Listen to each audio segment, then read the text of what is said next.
Hello friends, welcome back to my channel.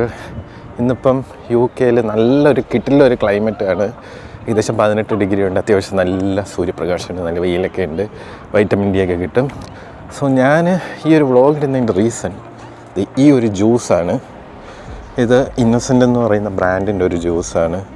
ഇതിവിടെ കിട്ടുന്നതാണ്. Smoothie എന്ന് പറയാം, ജ്യൂസൊന്നും പറയാൻ പറ്റില്ല, സ്മൂത്തിയാണ്.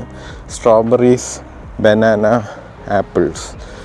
സോ ഇതിൻ്റെ ടേസ്റ്റ് നല്ലതാണ്. ഞാൻ പക്ഷേ ഈ ഒരു വീഡിയോ ഇടുന്ന അതുകൊണ്ടല്ല, വേറൊരു സംഭവം നിങ്ങൾക്ക് കാണിച്ചു തരാം. ബോട്ടിൽ കാണിക്കാൻ വേണ്ടിയിട്ടാണ് ഞാൻ ഈ ഒരു വ്ളോഗ് ചെയ്യുന്നത്. ഈ ഒരു ബോട്ടിൽ കണ്ടോ, പ്രത്യേകതയൊന്നും ഇല്ലെന്ന് തോന്നും. പക്ഷേ ഇതാ ഈ ഒരു ക്യാപ്പ് നോക്കിക്കേ. ഈ ഒരു ക്യാപ്പ് നമ്മൾ ഓപ്പൺ ചെയ്താലും ഇത് സെപ്പറേറ്റ് ആയി പോകത്തില്ല, ഇതിൻ്റെ കൂടെ തന്നെ അറ്റാച്ച്ഡ് ആയിരിക്കും. സോ അതുകൊണ്ട് നമുക്ക് പ്ലാസ്റ്റിക്കിൻ്റെ വേസ്റ്റ് വരുമെന്നുള്ളൊരു ഇത് വരത്തില്ല. സോ ഈ ഒരു കൺസെപ്റ്റ് നമ്മുടെ ഇന്ത്യയിലുള്ള മാനുഫാക്ചറേഴ്സും കൊണ്ടുവരണമെന്നാണ് ഞാൻ പറയുന്നത്. മേ ബി എവിടെയെങ്കിലുമൊക്കെ കാണും, ബട്ട് എല്ലാവരും കൂടെ ഇത് ഇംപ്ലിമെൻറ്റ് ചെയ്താൽ കുറച്ചുകൂടെ ബെറ്റർ ആയിരിക്കും.